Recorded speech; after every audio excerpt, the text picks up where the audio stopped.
All right, let's make Lahm Bi Ajeen, and I'm gonna blow your mind with how easy this is. And before anybody comes at me and says you pronounced it wrong, you're doing it wrong, I'm American and I'm self-taught and I'm teaching myself all of these things for the past, 20 years, and I've become pretty good at it. So if I mispronounce the word, please forgive me. I do the best I can, but I'm about to teach you this. It's kind of like an Iraqi pizza. It's something that you could eat in the morning with eggs and chai. It's so good. It's so flavorful. And when I tell you, just like the spices and the peppers and the onions all together on this phyllo base, oh my goodness, you're gonna wanna make it all the time. Traditionally, I make a homemade dough and I have to let it rest and then I have to roll it out and into little circles, and then we'll do it individually, and it takes a while. It's a process. When I show you this way, you're not gonna go back to that way. All right, it's so easy. Let's go. All right, we're gonna start with some peppers. I have red, green, orange. I have a whole onion. Use whatever pepper combination you like. You can even throw some jalapenos in there for a little heat if you like. Robbie doesn't like spicy, so I have to keep it kind of like, minimal. I'm gonna chunk up the onion. You just rough chop it because you're gonna put it in a food processor. And when you put it in the food processor, you just wanna pulse it. You don't wanna turn it on and release too much liquid. Okay, so I rough chopped my onion. I'm gonna throw that in my food processor, and my peppers. And I'll probably have to do it in sections because I have a tiny food processor, because I don't know why. Okay, because I didn't buy a big one yet.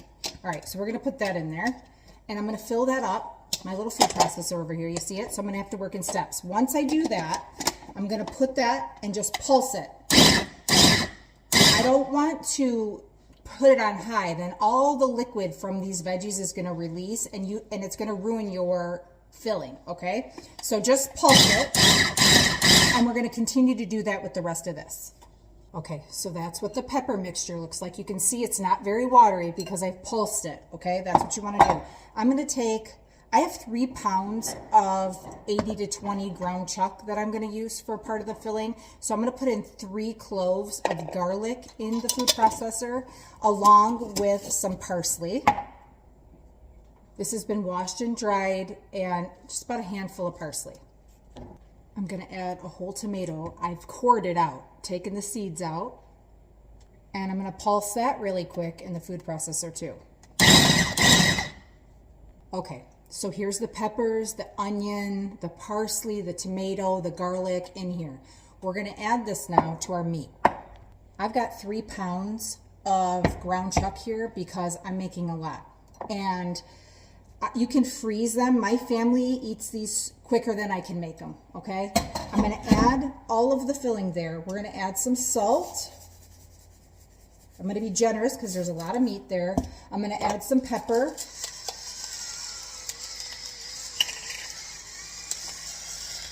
I'm gonna add in a little bit of garlic powder. Now, this is where it becomes sort of like preference, okay?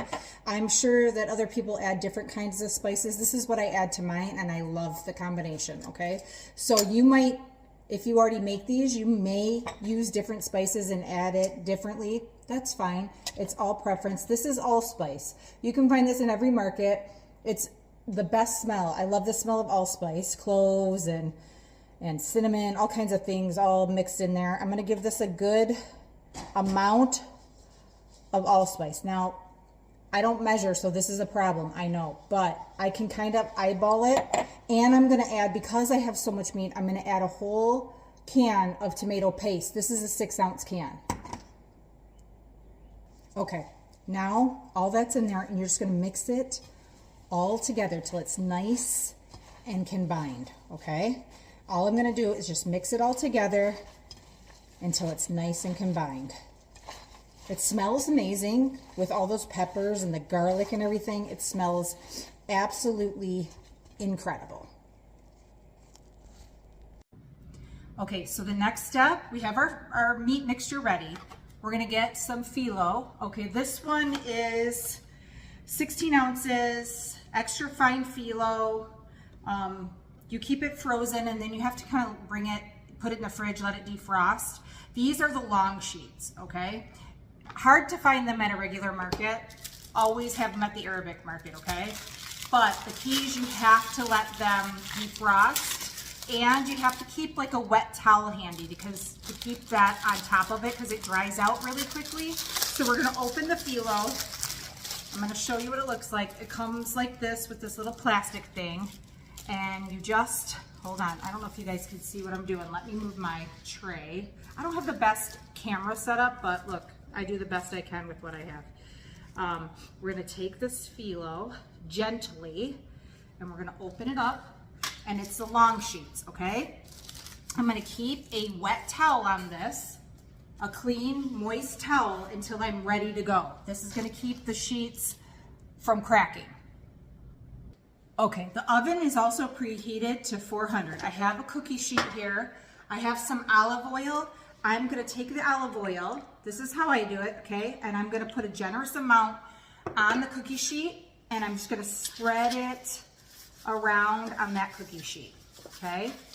Now, you also wanna get some all-purpose flour, and if there's any extra, put it on your next cookie sheet. I have like 3 separate cookie sheets. If I put too much, I just take it and start to spread it on the other one, okay? But this looks pretty good. You're gonna wanna take a couple tablespoons of all-purpose flour and mix it with a little bit of water, so you kind of have not too thick of a mixture. It's more watery, you see? It's more like that, because you're gonna need that for the phyllo, okay? Now, here we go. You guys, it does not get easier than this. I'm gonna take about, this is very thin, okay? I'm gonna show you. I'm gonna take about 2 sheets at a time of the phyllo, and I'm gonna put it down on my sheet. Now remember what I told you, it's very thin, and you don't wanna rip it, okay? If you rip it, it's okay. It just kind of put it back together, it's fine. I put a little bit too much olive oil, I think, on there, but it's gonna be fine. So press that down onto your pan, onto your cookie sheet. Now you're gonna take your flour mixture and you're gonna brush that gently across that phyllo, okay? Just a little bit, a thin layer of that across your phyllo, all right? Now I'm gonna put another layer. Now I'm gonna do the same thing. I put another layer, I put 2 more sheets, and I'm just gonna brush this flour mixture on top of that phyllo, all the way around. Not too much, just a nice thin layer, okay? Just a nice thin layer. All right, now here's our meat mixture. I'm gonna take a handful of meat and put it like in 4 different spots on this tray with this phyllo, okay? Now I'm gonna start to just press that out into the phyllo dough using the tips of my fingers. You see how I'm doing it? Very gently, and you're gonna end up having a very thin layer of meat that's gonna cover the entire phyllo dough from corner to corner, okay? I hate these gloves. These are not the right ones. They're the only ones they had though, and I cannot do this without gloves on. Okay, so you're just gonna continually press that and add meat as needed, and make sure that you keep the meat into a very thin layer on the phyllo. You're just gonna continue this process all the way across the phyllo dough. Okay, so you're gonna continue to do it until it's covered the entire phyllo. It's a very thin layer. It's gonna cook pretty fast, okay? You're gonna put it in a 400-degree oven. I like to kind of switch the racks because my stove is electric.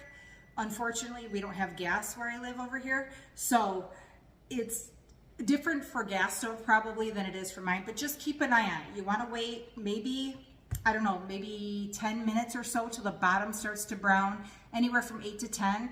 Once the bottom is like crispy and the top is cooked, you'll know once you lift that corner to take it out. But there's one last step before we put it in.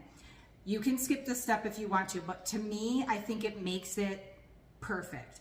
I'm gonna take a little bit of tomato sauce, and if you don't have tomato sauce, just take some tomato paste, mix it with water till it's a nice consistency, and then I'm gonna drizzle it over the top and spread it with a spoon until it's covered.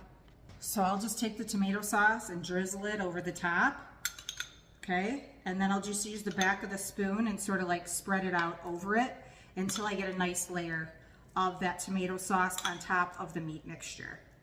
You guys, oh my God, I can't wait to show you when it's all done. amazingly delicious. And cut up lemon and serve it with lemon and parsley. It's to die for. Okay, we're gonna get this bad boy in the oven. I try to make this quick, but there's never anything quick about my videos. Okay, here we go.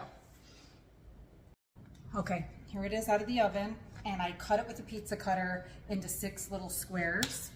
And of course, lemon. You have to have lemon because it makes it taste like amazing. And then I just take it off of the tray and fold it up, and